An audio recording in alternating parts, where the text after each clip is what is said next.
Coming up on Tech News Weekly, Dan Moren is here subbing in for Jennifer Patterson-Toohey. We start the show by talking about Apple and Patreon. Apple wants Patreon to switch its billing system, which means that creators could end up footing the bill for Apple's cut. Then KOSA and COPPA are in the news. We talk about what's next for Congress's child safety legislation. Afterwards, Jason Howell stops by, Jason Howell of Techsploder, to tell us all about what was announced at the Made by Google event.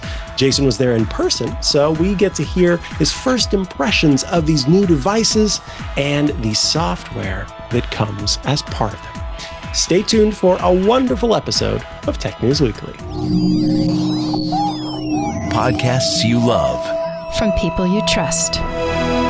This is TWiT. This is Tech News Weekly with Dan Moren and me, Mikah Sargent, episode 349, recorded Thursday, August 15th, 2024. First impressions of Google's Pixel 9. Hello and welcome to Tech News Weekly, the show where every week we talk to and about the people making and breaking the tech news. I am Mikah Sargent, one of your hosts, and this week, if you've all been following along, you would expect that the person on the other end of the line would be Jennifer Patterson-Toohey. Due to some unforeseen travel issues, Jennifer will not be joining us this week. We wish her well and wish her safe travels. But in her place is the wonderful, the one, the only, the super cool. It's Dan Moren. Welcome back to the show, Dan. It's good to be here, Micah. I, too, was traveling this week, but I traveled so I could be here. That's my level of dedication.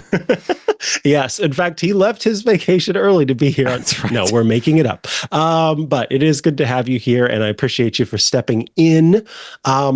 As folks are probably getting used to by now, this is the show where we typically talk about some stories of the week. We kick off the show by sharing our stories of the week and chatting about them. And it is typical this week in that sense, in that we will both be sharing stories of the week. So to kick things off, Dan, I hope you could give us an introduction to your story so we can chat about it. So if you're familiar at all with the way that Apple does business on its platforms, notably the App Store, you probably know that the way that it operates is to allow developers to sell apps, but Apple takes a cut of any proceeds generated on the platform. Now, it's more complicated than that, obviously, but that's the big chunk of it. If you make an app and you sell it for $1, Apple takes 30 cents off that dollar. This has also been expanded to include things like in-app purchase and subscriptions, while Apple has pushed more and more of developers to using those. This week, what happened is we found out that Patreon, which has been operating on the App Store for quite some time on iOS, will also be required to hand over that 30%. Now, why Patreon wasn't doing this before? It's kind of unclear. Technically, they do sell subscriptions and memberships through the app, so it seems like they should be required to hand over that 30% like everybody else. But they seem to have been operating in a sort of gray area where maybe either Apple didn't ask them for that money or they didn't volunteer that money. Sure seems like it's probably the former, since you think Apple would want the money if they could get it. This obviously has led to some consternation because in order to get that 30%, Patreon is essentially saying that the creators who are using their service to basically have a stable of subscribers and provide them with sort of bonus content or creations for their subscription fees will need to pass that cost on to their own subscribers, which is very challenging, right? If you're an independent creator and you are making art or you're making just books or podcasts or videos or what have you, all of a sudden you have to tell people essentially that if they are going through iOS, they may have to pay more than if they, say, went directly to the Patreon website. This is even more challenging because Apple has long enforced a restriction that does not allow apps to push people towards their website. So, for example, saying, hey, you can subscribe here and it'll cost you this much, but if you go to our website, you can pay less. Apple doesn't want you to do that because then they don't get their sweet, sweet cut of that money. Mm-hmm. Of course, because we're talking about mostly pretty independent creators, many of whom don't tend to generate a lot of revenue, this policy has come out feeling very hostile towards those independent creators, which is troubling, especially for Apple, which is a company that, of course, likes to put forth this image that it is a supporter and a enabler for people who are involved in creative endeavors. They've already run afoul of that in recent months. Back, if you remember, there was earlier this year that iPad ad with the hydraulic press squishing everything. That didn't go over particularly well with a lot of creators, which saw that as sort of being like, hey, why create anything when you can just smush it into an iPad and we don't really value any of these things that you're doing. So this is a bit of a struggle for Apple. It's unclear whether or not any changes might be forthcoming, but I certainly personally would not bet on it. Apple is pretty good at sticking to its guns when it comes to making money, but it also doesn't feel like it's a particularly good PR look for them. And as I've said in the past, they've had a lot of challenges with this, and it's really hard to square that with the image they like to put out there. And image is a big part of what Apple's about. I think what makes this extra challenging is that iOS is so prevalent, especially when you combine it with Android. Basically, they account for the entire smartphone market, that independent creators, developers, all these people, like, you can't not exist on iOS. It's basically a non-starter. You have to be there in some form or another. And that makes it feel kind of monopolistic, because if it's the alternative is, well, we'll just put everybody on the web instead, a lot of people won't get there because they won't, go to your website. It's just, if you're not in the App Store, it really is hard to necessarily get to customers. So in that way, it does feel a bit like a penalty being enforced on these people. It's like, well, you have to be here and you have to pay that 30%. And so in order to do that, you kind of get boxed in. So as part of this, Patreon is going to make some changes to its app. For one thing, it's going to move everybody to the iOS in-app purchase system. For another, it's switching a lot of creators over to subscription billing, which is also a challenge because not all creators on Patreon use a subscription billing method. There's different ways on Patreon of monetizing your content. Sometimes it could be per piece, for example, right? If you put out a piece of artwork or a podcast or a video show, it might be on a per episode basis, for example, that you're charging people, as opposed to just charging them a flat fee every month. But Apple's in-app purchase system doesn't really support that. So that is a challenge as well for a lot of these people. I think in the larger environment, obviously, we've seen a bunch with Apple being accused of various business practices, even recently, where they were basically the Department of Justice has levied a antitrust suit against them, though it should be noted, not really with anything to do with any of this. Right. Which is even weirder, right? Like they're getting accused of SMS, like not supporting other apps using SMS or something like that. And everyone's like, why are you looking at this? Look at this stuff. Clearly there are things happening here. And obviously they've got a big challenge over in the European Union as well, where they've been deemed a gatekeeper and have had to make a lot of changes to their App Store policy and business rules in order to comply with the Digital Markets app over there. So I think what we're seeing sort of from a zoom out macrocosm level is because the iOS is so woven through the fabric of all of our lives, it is becoming an increasing target. And it's also becoming, as I said, kind of a necessity. So you do start running afoul of these types of things, whether it be antitrust or, challenges with third parties and creators, because you kind of do control this massive platform that is just an enormous part of everybody's life. So I don't know how this is going to shake out. Like I said, I think Apple tends to be pretty good about getting its money, but I do think that this is sort of another drop in the bucket that is getting people more and more frustrated with the App Store business model. And it's not hard to imagine that you're going to see more vocal complaining about this as it goes forward. And maybe that might tip Apple eventually into making some changes. We're going to have to wait and see. This is upsetting because there's a part of me that feels like Apple, because I was thinking about this and how there's now this focus. Meanwhile, and forgive me if you mentioned it in that, Spotify is apparently about to not have to, is about to be able to direct users from its app in the EU. Yeah, in the EU. Yeah. That's true. That's fair. Yeah. That's a good point. Where they sued them too and had a whole complaint and everything. So that was like a court case. But the U.S. is not proved as regulatory. And it feels a little bit like Apple preparing for a waterfall by, stick with me here, grabbing little kid floaties, those little ones that you put on your arms, piece by piece by piece. And it's like, that's probably not going to keep you afloat in comparison to the money that you were making from all of these other companies, to pick on what boils down to the little guy. But then there's this is the problem that I have with it at the same time. There's another aspect of this, which is that capitalism is at play, and Patreon is making the choice to make its creators foot the bill. Yeah. It could very well say that this is us to foot the bill, and that's frustrating. But there's so much, little politics at play here too. If you make the creator foot the bill, all of the creators get upset. We talk about it on shows. It maybe pushes Apple to make a change. But at the same time, all of the creators are going to be hurting from this.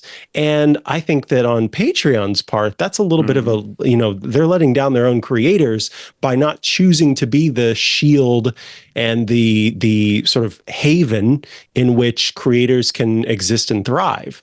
Yeah. So I think both of the big companies involved in this have work to do in being better. And I'm kind of disappointed in both. I agree with you. I think what's also interesting about that sort of is you mentioned we live in a capitalistic society, for better and for worse. And I found myself thinking, like, what if Apple just decided to change all the rules and be like, look, if you're not generating more than $10 million, $20 million, right? Like really targeting sort of those big companies like your Netflixes and your Spotifys. Maybe they just make it free or cut it down to the payment processing percentage, right? Like, oh, it's 3%. We handle it through our payment processing and that's it. But I also know in my head, I've spent years, decades covering Apple quarterly financial calls. And that in that case, all the analysts would be going like, well, you sell all these services. Why aren't you taking your percentage? Or why did you give up all this money that you were bringing in, right? Like as a company, you can't be like, yeah, we just don't want that money, right? Even though they have so much money, our society does not allow them to simply forego those. I mean, you could make the argument that there is a benefit, an intangible benefit in reputation and all of that, but weighed against the bottom of a balance sheet, it doesn't seem to feel like it really matters. And that's from the perspective of many creators and consumers. I think that is very frustrating. Yeah, I agree. And I'm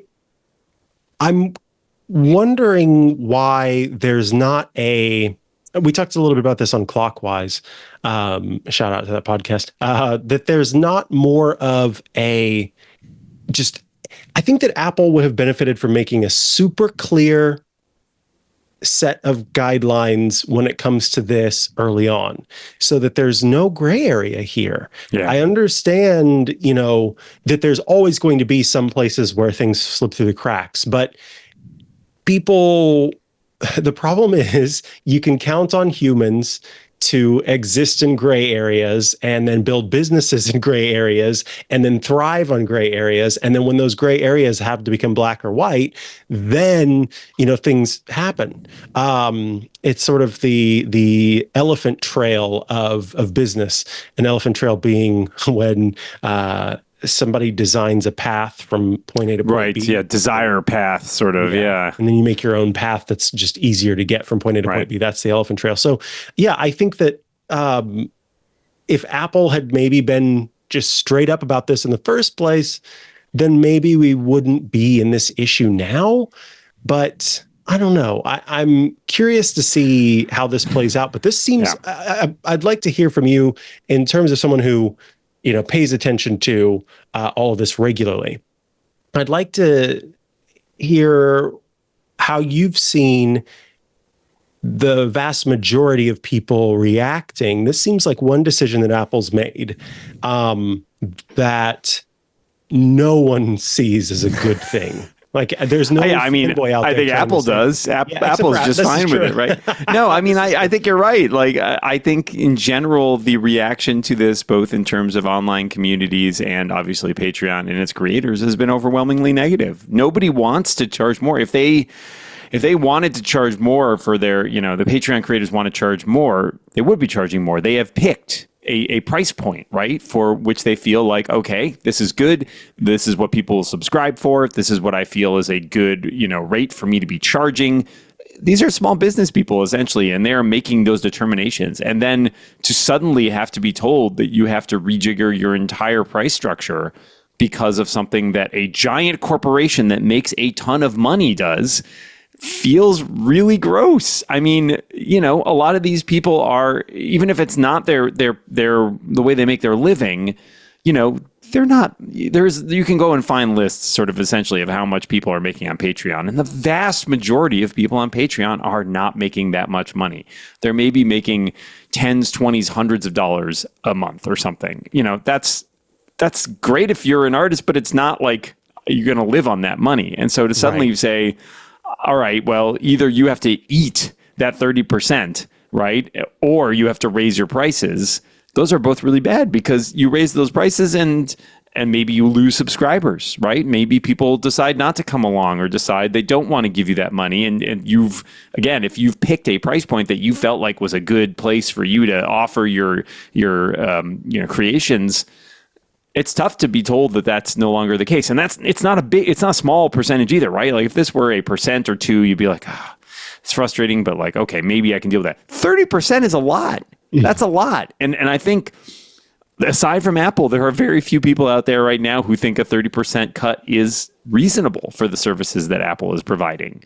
So, but the alternative is not there because you can't even say, just go to Android. I mean, most of these companies are on Android already, right? They are all doing business there because they got to be in both those places. So the really only alternative is stop distributing on iOS and go to the web. And if enough people did that, it might make a dent. But again, if you're not there, the chances are you may be losing out on business. So I think it's a very challenging position for all these creators. And it feels gross from Apple to just be like, let's start extorting these people, essentially. Yeah, I agree. We'll obviously be having to keep an eye on how this all plays out. If Apple is going to make some changes or if it's going to stick with this. It's not often that the company rolls things back, but they have from time to time made some changes. So we'll see what takes place there. But it is time for us to take a quick break so I can tell you about our first sponsor of today's episode of Tech News Weekly, and that is Melissa, the data quality expert since 1985. Melissa has helped more than 10,000 businesses worldwide harness accurate data with their industry-leading solutions processing more than 1 trillion address, email, name, and phone records. And by the way, we are thrilled to announce Melissa's outstanding achievements in the latest 2024 data quality and global address verification reports from G2. Melissa has been recognized as leaders in both, as well as in several key feature categories, including governance, 100% compared to the average of 88%, data matching, 100% compared to the average of 90%, preventative cleaning, 100% compared to the average of 89%, normalization, 94% compared to the average of 90%. And get this, Melissa has also earned glowing satisfaction ratings as well. Ease of administration is at 96% compared to 88%. Setup is 95% compared to 88%. Doing business with is at 94% compared to 92%. And ease of use is 90 compared to 87. Melissa is dedicated to providing solutions that are effective, easy to implement and manage, ensuring maximum usability and compliance with client requirements. So be sure to check out Melissa Marketplace, where you can explore a revolutionary data ecosystem that offers premium tools and services for technology and business users alike. Some of the apps and services you can choose from include business mailing lists and sales leads, where you can maximize your direct marketing, telemarketing, and more with quality business mailing lists and sales, as well as the global address database that contains accurate and detailed information on every address. Melissa's services use secure encryption for all file transfers and an information security ecosystem that's built on the ISO 27001 framework. 27001 framework. They also adhere to GDPR policies and maintain SOC 2 compliance. So get started today with 1,000 records cleaned for free at melissa.com/twit. That's melissa.com/twit. Alrighty, folks. For the second story of the week, this one's mine. I want to talk about where things stand when it comes to KOSA, KOSA. And I can't remember if people are pronouncing it COPPA or COPPA, but COPPA. So KOSA is the Kids Online Safety Act, and COPPA, COPPA, is the Children and Teens Online Privacy Protection Act. And these two bills that have made their way through legislation, I should say it's kind of like a package because they have multiple kind of breakdown parts that all come together to, make the law. And in each of these, they have been merged into one big package called KOSPA or KOSPA. It is the Kids Online Safety and Privacy Act. Now, this bill did pass in the Senate. It's important to understand that when was it? It was on July 30th. It passed KOSA and COPPA, which is COPPA 2.0. The first one came out in 1998, and it passed 91-3. So incredibly bipartisan. It is kind of wild, apparently, in the Senate to have passed so well. And it is making its way into the House of Representatives. Now, interestingly, the kind of breakdown of these two bills include, again, KOSA, which is the Kids Online Safety Act. And that says that here's the deal. There's a duty of care that tech platforms have to make sure that people are, that small children are, not even small, I'll get into that in a moment, children are protected online.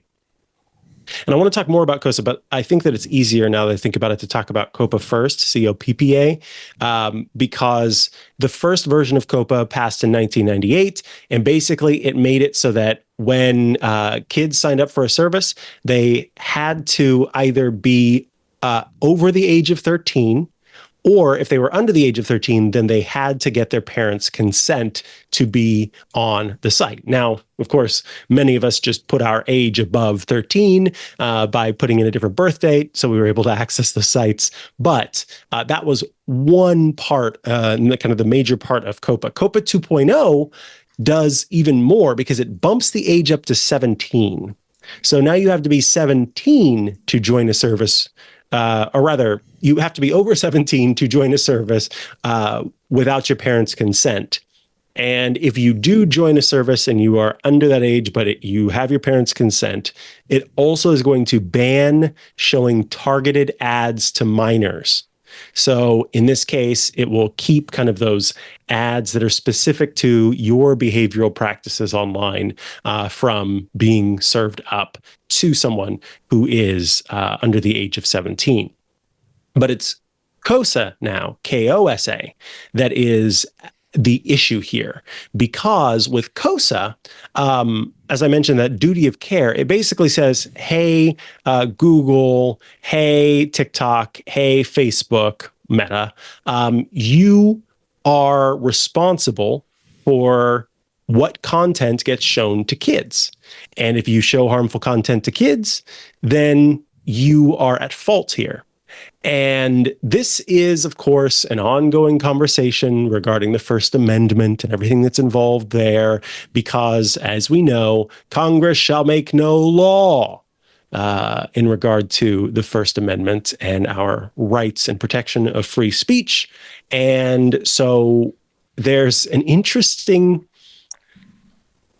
it seems, separation of ideologies in the Senate and in the House of Representatives, because the Senate is like, yeah, you saw how it was, what did I say, 91-3. The House of Representatives, however, is saying, yeah, this is not even we won't even consider passing this bill in its current form.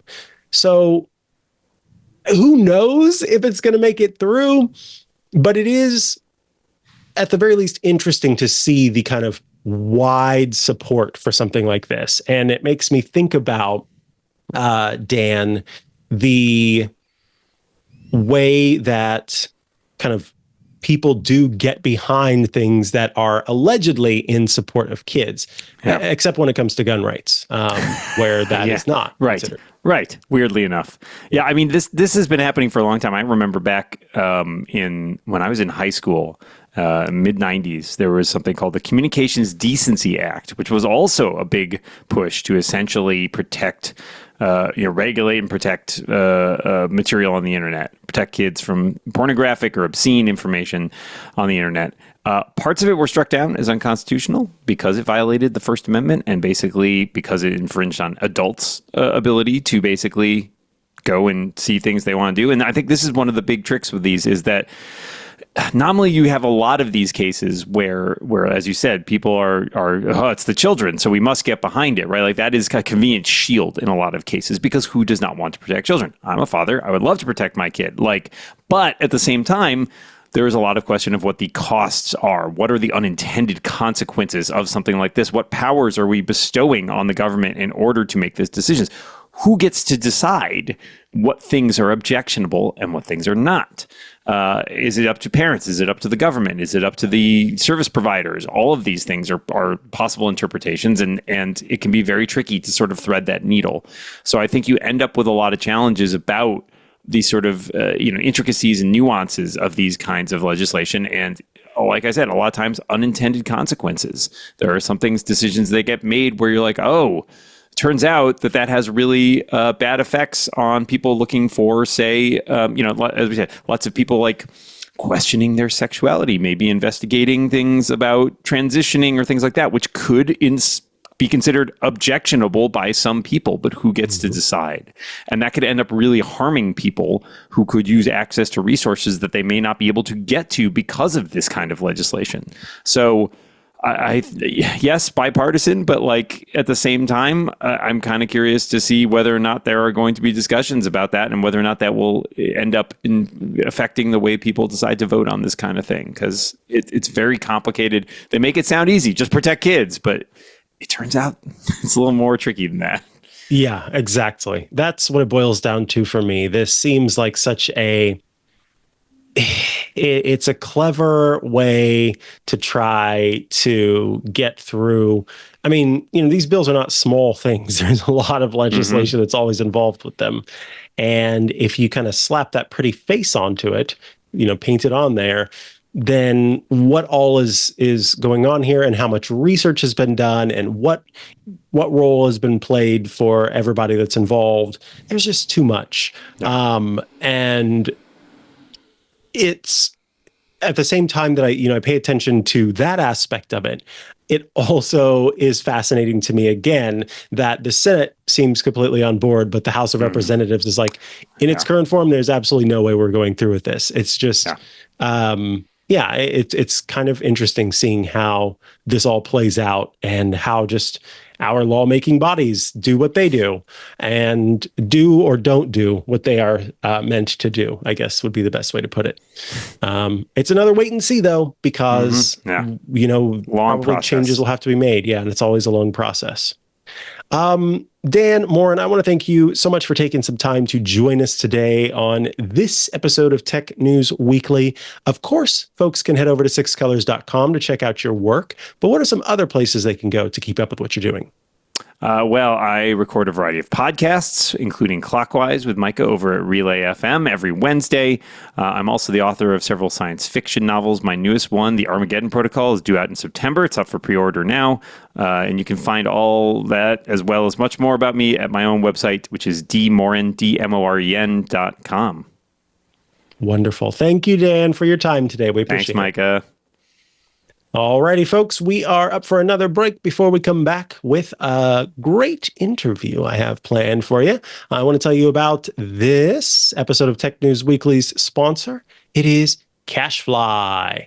For over 20 years, CacheFly has held a track record for high-performing, ultra-reliable content delivery, serving more than 5,000 companies in more than 80 countries. At TWiT, we have been using CacheFly for more than a decade. We love the lag-free video loading, the hyper-fast downloads, those friction-free site interactions. I mean, without CacheFly, we wouldn't be able to be bringing you the shows that we bring you every single week. CacheFly has been absolutely central to what we do here at TWiT. CacheFly is the only CDN that's built for throughput. Ultra low latency video streaming delivers video to more than 1 million concurrent users. You get lightning fast gaming, which delivers downloads faster with zero lag, glitches, or outages. Mobile content optimization that offers automatic and simple image optimization so your site loads faster on any device. Flexible month-to-month billing for as long as needed, and discounts for fixed terms so you can design your contract when you switch to CacheFly. And CacheFly delivers rich media content up to 158% faster than other major CDNs and allows you to shield your site content in its cloud, ensuring a 100% cache hit ratio. And with CacheFly's elite managed packages, you will get the VIP treatment because your dedicated account manager will be with you from day one, ensuring a smooth implementation and reliable 24/7 support when you need it. So, learn how you can get your first month free at cachefly.com/twit. That's CACHEFLY.com/twit. And we thank CacheFly for sponsoring this week's episode of Tech News Weekly. Earlier this week, Google held its Made by Google event. And as has become, it seems, at least somewhat of a tradition here on this show, when we talk about Android and when we talk about Google, there's one guest I always love to have join us. It is Jason Howell. Welcome back to the show, Jason. Hello, it's me and my dog Sugar, who probably needs to get her claws clipped because as she walks on the hardwood floor, it's a little noisy. So I apologize, but we are here together. How you doing, Mikah? I'm doing well, thank you. I have one dog who is that way. She has dark nails, so she has to be taken to someone to get her nails clipped, whereas the other one has clear, so I can clip them myself. Yeah. So sometimes hers goes a little bit longer, and she tap dances for us. So I think you were actually at the Made by Google event earlier. Were you? Yeah. How was that? Indeed. It was the first time that I've made it in person to one of Google's hardware events. I'm so used to covering them from a distance, and it was actually really cool. I gotta say, it was just down in Mountain View, so I didn't have to fly anywhere. I had to drive for a couple hours to get there, but I saw a lot of really cool people and in person instead of online, which is kind of novel in this day and age. And yeah, got to take a look all throughout the like 3 floors of the building where they had all of their efforts displayed. All the hardware, software demos, everything. You name it, it was all there. It was really cool. That's awesome. That's awesome. I'm glad that you were able to be there in person and get to do the demos. So, of course, Google announced quite a bit at this event, and I thought it would be good to kind of break it up into 2 parts. So part 1 is the hardware that Google announced. And yes, you all have to wait for Jason to talk about the AI stuff. It's so hard to pull them apart. That's the challenge, though, right. Is that Google really has integrated all this stuff directly. All the threads are using AI. And so it's hard to talk about one and not the other, but I'll try. I appreciate that. So let's talk about the new Pixel devices. What are their names? What separates them? What are the displays? And what's new with these latest Pixels? You're looking for the specs of all the new hardware. I'm super excited to get my hands on some of the new hardware. This year, we've got 3 different standard phones, and then we've got a foldable. We'll start with the standards. We've got the Pixel 9, which is kind of your entry-level Pixel, which doesn't necessarily mean it's a low quality, lower on the rung hardware necessarily. They all have the same Tensor G4 processor inside.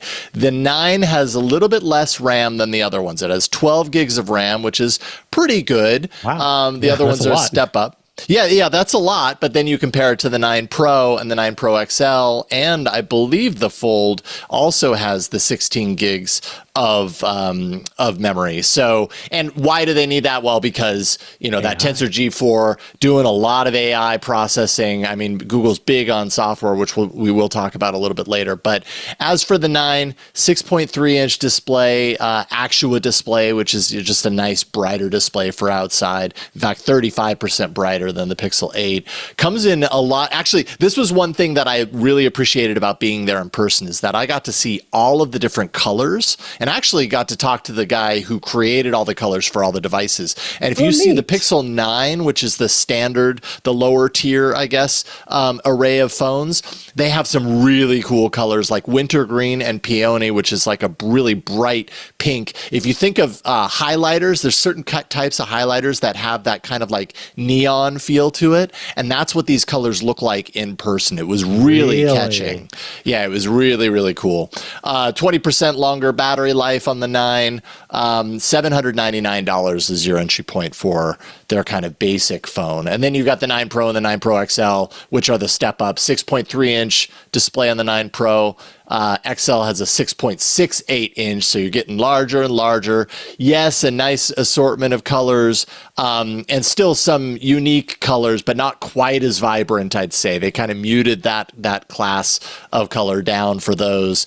And I mean, it's just what really struck me about these phones from a design perspective is the casing, the hardware on the side. Like now they have kind of a flat side, but it's really polished, really shiny. It just feels so elegant when you've got it in your hand. It's just, I can't wait to get my hands on one for myself. But and that's just the design itself, right? The cameras, they're all sharing. My understanding is they're all sharing the same excellent standard 2 cameras. The 9 Pro and the 9 Pro XL has an additional camera there, of course, and they're just really really nice looking devices. It really seems like Google has stepped it up in the design department, redesigned the camera housing so it's not a straight rectangular bar. It's now this like oblong pill shape that really is very unique, but also looks really nice. Yeah, I agree. I think it does look good, and there is a very premium polish to all of these devices for sure. I would feel quite cool holding one of these phones. And you're quite cool not holding the phones, Mikah, but with the phone, you'd be like a superhero. Yeah. I should also mention just real quick, 9 Pro, $999, 9 Pro XL, $1,099. So this is kind of the first of the non-foldable Pixels that we've seen that's gone over the $1,000 mark. And these are available when? Oh boy, I know that they're available in a couple of weeks. I didn't write down the exact release date for these, but you can definitely pre-order them now. And you should also know that if you get these phones, you get a year of their Gemini Advanced AI kind of suite, which normally is like $20 a month. You get that for a solid year. You also get 2 terabytes of cloud storage. And I'm telling you, it's a really smart move on Google's part to give you that long, to not just give you like, oh, in 3 months, because a year is long enough to get you totally used to it, get you, figure out a way for these features to kind of make their way into your habit, and it's going to be really hard to undo it a year from now. Yep, that's if you buy into it. That's what I was thinking too. It seems like Google thinks the Pixel 9 Pro is going to be a really important seller for it, because the Pixel 9 and the Pro XL will be on shelves on August 22nd. However, the Pixel 9 Pro will be on shelves on September 4th. So that seems to suggest that they're trying to get even more of the Pixel 9 Pro than maybe the Pro XL and the standard Pixel 9. We'll see, of course, how that plays out. But Sure. Of course, Google also has provided the latest foldable. It's cool to still see foldables as part of the Android part of the marketplace. And big time. what's going on with the Pixel 9 Pro Fold in comparison to foldables of yesteryear? Well, I mean, the original Fold was unique when compared side by side with the other foldables in the market, the Z Fold 5 and, Xiaomi, and they've all got Motorola is pretty notable in the foldables market for Android. The Pixel Fold went with a different aspect ratio initially, and it was kind of more squarish. And what that allowed for is the front cover screen to more resemble the kind of space that you have on a standard phone. So when it's in standard phone mode, you don't feel like you're sacrificing. The Z Fold series is always very narrow and thin on the standard phone front screen. And it's actually really, I find it really difficult to use as a result as a regular phone. So the original Fold addressed that and made things wider. With this new one, they've tweaked the ratio a little bit. So they have narrowed it slightly, but they haven't narrowed it to the point to where you're sacrificing, to where you're suddenly getting into, whoa, this is too narrow. What they've actually done is they've made it a little bit taller. And so it kind of stretches it out slightly. When you open it up, that means that you're coming almost more into a zone where it's squared off. It's not quite a rectangle as much as it is close to a square. And, and so it remains to be seen whether that was a smart move for the inside of it. In my, playing around with it at the event, I did see that when you opened it up into fold out mode, Gmail is one really good example of how it's not working in an ideal sense. Gmail would open up in phone mode, so it would stretch everything across the display. You had to rotate it to the side where I think the system recognizes it's slightly wider, and then it kicks into the dual side mode where on the left is your inbox and on the right is your email. And it really should be the whole thing when you open it up. That's what you expect. So there's weird little intricacies and differentiations there for developers to adhere to and figure out, Google included, obviously. Yeah, but clearly. All things considered, I mean, many people are saying after their time with the Pro Fold that this is, one of, if not the best foldable attempt that we've seen. And I can't make that claim, but I can say, I played around with it for a while. It feels so nice. Like the whole series of phones just feel really nice in your hand. They feel elegant. They feel expensive. This one is expensive at $1,800 essentially. You get a couple of different color options. And you get that interior 8-inch Super Actua Flex display. So it's really cool. Expensive. Yeah. A little pricey, but they didn't boost the price of their Fold, which they did with the other ones. They went up $100 from prices that we've been used to. This one, it's almost like they said, well, we can't really boost the Fold another $100, right? And so they didn't. Right. Well, let's move to wearables because there is a new Google Pixel Watch. As is typical when it comes to, I think, wearables in particular and watches, it can be hard to get someone to purchase the next version if they've got the previous version. So I'm curious, did Google put forth, here's why this one is the best ever, hardware-wise, and is an upgrade anyone should make? Or do they kind of acknowledge the fact that people who are maybe using the last gen model wouldn't necessarily want to make this upgrade?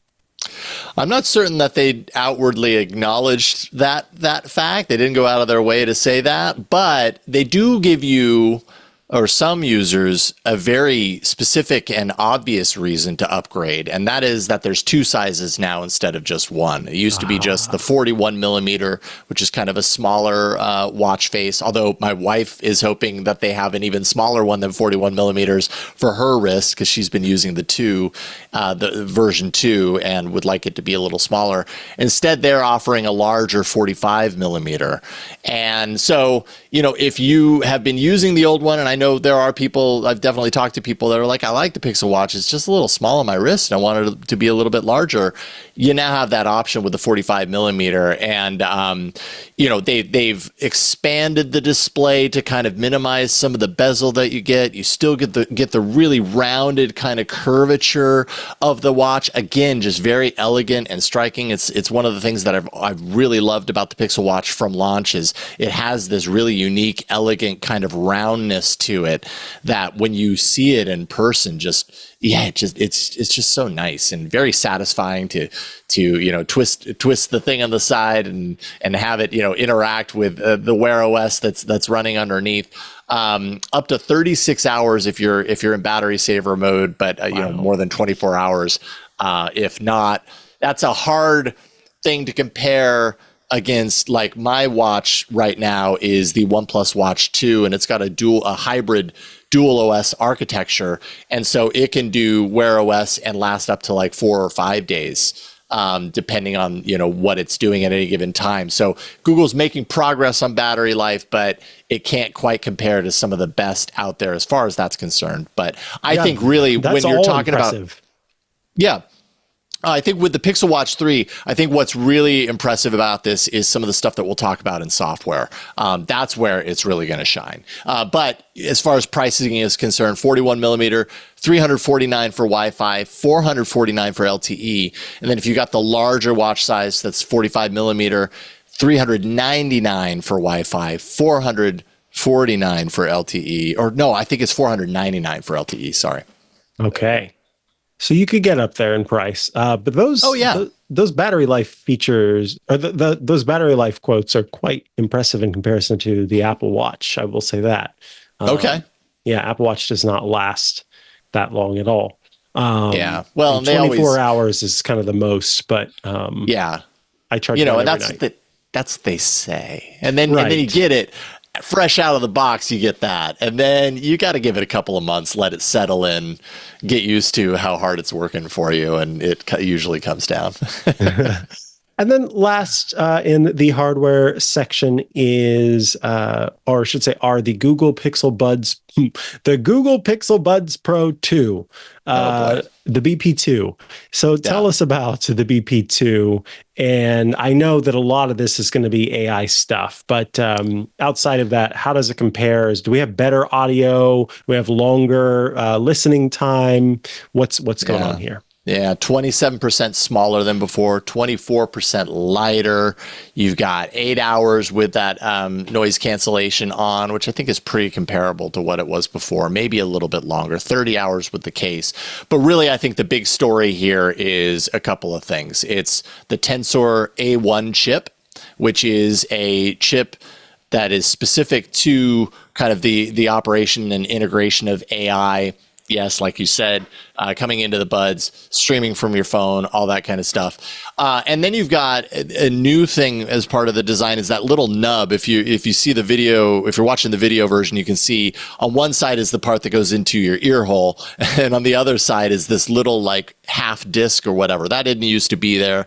That's meant to be kind of like a locking mechanism, because that has been a complaint for some people. Certain ear types, the buds will fall out relatively easily, and that thing you kind of twist it into place and it kind of locks it into your ear. And then they do kind of follow some of the real nice colorways of the Pixel 9. So you've got the peony, you've got the wintergreen. Really, I mean, if you're rocking the 9, get one of those colors and get the earbuds to match it. You're gonna look really stylish. Like it looks really nice in person. $229 for these, and I'm definitely excited. I'm a huge fan of the Pixel Buds series, and some of the AI features which we'll talk about make this really exciting as well. Absolutely. Before, Google has done a deal with these. And you could get them for. Do you know if they're doing any deals this time? Like if you get the Pro or anything, then you can get them for free, or maybe you don't. Oh, that's a good question. I'm looking right now. I hadn't looked into that, but it looks like you can get $30 in store credit or gift cards if you pre-order. Let's see here. Pre-order the Pixel Buds Pro 2 right now. You get $30 of credits. So there's that. I don't know if these are paired automatically with the phones. I haven't seen anything about that yet. But got it. But knowing Google, they always have, if they don't immediately, eventually discounts galore. They usually end up bringing these things down about 2 or 3 months after release. But I could be missing something there. I apologize if I am. That's all right. All right. That is the hardware side. I know Jason is itching to get to the software because, as he pointed out, that was kind of woven throughout the entire event. So let me take a quick break so I can tell you about Club TWiT at twit.tv/clubtwit. We would love to have you join the club. $7 a month gets you access to so many great things. You gain access to the TWiT Plus bonus feed that has loads of extra content you won't find anywhere else, behind the scenes, before the show, after the show. Special Club TWiT events get published there. So when you join the club, you're going to get access to a huge back catalog of great stuff. You also get every single TWiT show ad-free. It's just the content, no ads, because you, in effect, are helping to make it possible. On top of that, you'll get to join the Discord server, a fun place to go to chat with your fellow Club TWiT members and also those of us here at TWiT.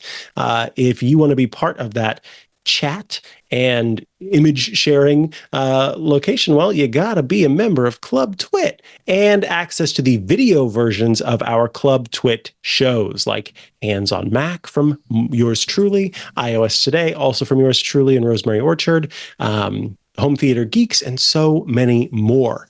If that sounds good to you, well, join the club, twit.tv/clubtwit. We'd love to have you there. All righty, folks, we are back from our little break, and this time we're still talking about Made by Google with Jason Howell, but we're talking about what Google announced in terms of software. And there are 2 letters that I bet you can guess that played a huge role when it came to the software for this event. Jason, tell us about AI at Made by Google. Those are the 2 letters. How did you know? Whoa! Isn't this is just the playbook right now, I swear. And, it just and especially Google, that really has cut its teeth on AI for so long. They're reveling in this moment where so much attention is being placed on artificial intelligence and everything. This event, may have been a hardware event, but it was also yet another flex of and check out all the new things that we're, enabling with artificial intelligence. Primarily, it really revolves around their strategy of Gemini. This is, their contextual AI assistant.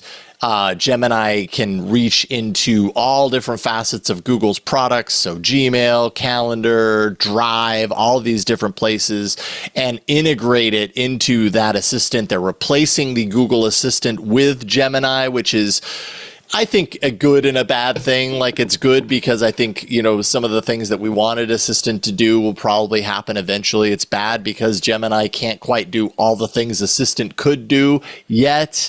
So, this is a story as old as time when it comes to Google as far as rolling out new products. But Gemini Live, which is the conversational AI assistant experience. We saw a few months ago ChatGPT 4o being shown off by OpenAI, and that was their conversational assistant. That's still kind of in a relatively limited beta thing. So essentially, this means that Google has really beat them to the punch as far as releasing theirs publicly, because Gemini Live is now available for all through the Gemini app. And not just on Pixel phones, by the way.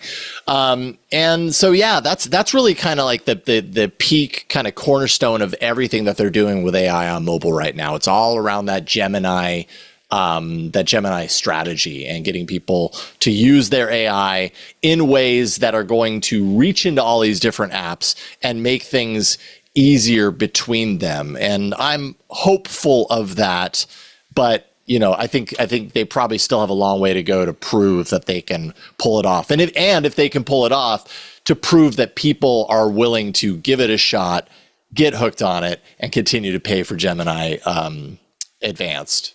And once their 1 year runs out. Right. So one of the things I heard Google say kind of early on was that they kind of bashed, so to speak, other companies, mostly OpenAI and the companies that make these systems, for showing off a bunch of features that aren't helpful to individuals and that are kind of confusing to understand, right? And that what they wanted to do was show sets of features that anybody could use, that people would want to use. And so I was hoping you could kind of talk about some of the features that maybe stuck out to you that had you going, oh, I can't wait to try that. I can't wait to give that a go. Or if many of these features are already kind of something you're using by way of Gemini online. Like, will the hardware help to facilitate new Gemini magic? Or is this stuff that Gemini can already do? Well, I mean, I think that, yeah, there's some new stuff here and there's some old stuff. I mean, I think really as a whole, the market is really trying to, technology companies recognize this moment as an opportunity to kind of get new people through the door with their AI experiences, and they are looking in every single direction possible to find, to like literally throwing strands of spaghetti in all directions and going, all right, let's see what strands actually stick. And so Gemini could do a lot of things with these phones. It's very specific in some ways to the phones themselves. For example, one of the things that I played around with at the event, like literally played with it and really thought it was very cool, is a feature called Add Me, which essentially allows you with your Pixel phone to take a group photo. So I'm there, I'm taking a picture of a group of my friends. When I'm taking that picture, I'm in Add Me mode. I make sure that there's a little room on the side for where I would be standing if I was in the picture. And then I take that picture, and then I enlist one of my friends to come over, and I get into the picture in that spot. And what makes it magical and interesting and useful, and not just like, I don't know, we'll just see if it works, is that it has an augmented reality overlay of the photo you took first. Wow. Over the top. They've used AI to kind of carve out the humans. So, we've done this with AI where you put an image in there and you say, remove the background. Like, they've obviously done that. So it's just the humans. And then you get in there into the spot standing next to them. It takes the photo. AI does kind of a stitching, merging of the images, and you're left with a photo where you're all standing there. It's a little bend on reality. It's not quite reality because you weren't there, but you kind of were because you were there in the moment. And you know what I mean? It's very cool, and it's very neat how they are combining multiple technologies that they've been working on for years to kind of execute that. So really neat stuff. You've got Magic Editor, which is, allows you to frame pictures. The example that they showed was a guy sitting in a field and one of his shoes was cut off because the camera was like angled. So when you angle it back, it kind of fills in around the empty space to kind of add the shoe and any extra landscape area there. And then you can use what's called a reimagine feature, which is all done on device, but it allows you to say, replace the field with, hot magma, or replace the blue sky with dragons breathing fire, or whatever. It's all fire related. Yeah, no, well, that was what I was doing at the event yesterday. Anytime I played around with these things, it was all dragons and magma. So I still have it stuck in my head. I don't know. It seemed fun. And actually, I was really impressed by the outcome. Like the output, I was like, wow, those dragons actually look pretty rad. But, some of these features are kind of sandbox, like playful type things that maybe you'll use to pass the time. Some of them are going to be really useful. The call notes feature, where when you're on a phone call, you can say, hey, take notes of this phone call so that when I hang up, so that I don't have to try like heck to write it all down. And when I hang up, it's all summarized and organized. Now, it does tell the person on the other line that you're doing that, which you have to do by accordance to U.S. law. But that's really useful. For me, as an ADHD rattled guy, like I would love that feature. And then there's another feature called the Screenshots app, which is easy to dismiss because you're like, oh, screenshots, like that sounds dumb. But think about all the I can think about all the times that I've taken a screenshot of something because I want to remember it momentarily or I want to save it for another time. And they all get lost in the shuffle because they're just screenshots. They're like expendable, disposable things. But what this app does is it uses AI to analyze all of that data, keep it archived for you, and make it searchable. Make it you can siphon off different screenshots to certain collections, so your recipes, your whatever, your gift ideas, and suddenly all that information that seems disposable and seems momentary becomes an archive that you can tap into without having to like know where to go. You can just enter a search query and there it is. And so those things can be useful. If people use it, that's the question. Right. Yeah. I wonder, and I'm curious to see if people end up using this stuff, but there are features like that, like the call notes, like the add me thing that I think are really, really cool and could be super useful. I just wonder how much training people will end up having to do. Yes. Especially like the add me feature. I would love to use that with family members, but on top of taking the photo, now I have to tell my friend who's been enlisted, okay, come over here. Now we're going to do something kind of weird. So this phone does this and this phone can do this. And so I'm going to go over there and then you just tell me to move in closer. And then and then everyone's like, wait, what's going on? Totally. I'm already getting stressed just thinking about how involved that would be. But the thing is, it's such a cool idea. And so I want to see it work. You know what I mean? Yeah. I mean, I will say, as far as AdMe specifically, I had the same reservations about it. I was like, all right, this is like way complicated. Like I just want to take a photo of these people and now I got to like remember to make space for myself and everything. And I think it's the kind of thing that maybe you'll use it once or twice out of curiosity. And I'm guessing that when you do, it's probably going to work pretty well for you. And and you realize in using it that it wasn't as complicated as you may have thought it would be. As a concept, I totally agree. When I finally did it, I was like, oh, actually, they do a good job of signaling what you need to do and giving you the readout and all that kind of stuff so that it doesn't overcomplicate things. But I totally agree. I think that's a real big challenge for all things AI is tech companies are trying to get us in the habit of thinking about these things and using these things as powerful as they are. The reality is it's counter to what we're already used to, and that will always take education and experience. And some people have the time and the patience for that stuff, and some people are like, I couldn't even be bothered. And the worst part is some people who couldn't be bothered but finally do give it a shot, it better damn well work that one time, because if it doesn't, they'll never use it again. They'll be like, oh no. And I've totally talked to people like that were like, I've never used AI, but Google kept telling me to use Gemini in my doc, and so I did. And it was horrible. And like, they're never going to try it again, and it's going to always be snake oil to them. Yep, I agree. Any other things you want to say about Gemini and Google AI before we part ways for today? No, I alluded to it a little bit earlier as far as the watch, and I definitely want to talk about this just real quick. The Pixel Watch 3 as a hardware device, very interesting. But I think what really has me freshly interested in it, not for myself, but I know people who are real fitness nuts who love all the data, right? Like love tracking data and everything.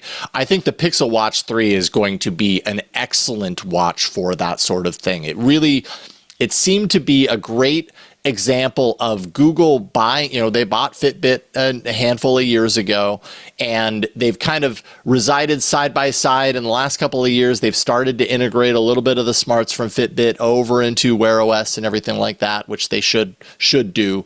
And now they're starting to integrate Gemini into that whole soup. And the myriad amount of sensors that are on these devices, how people are using them, these like running features, like building a workout, real-time guidance using the AI to kind of see where you're going and what you're doing and how it pairs up with your goals and all this stuff.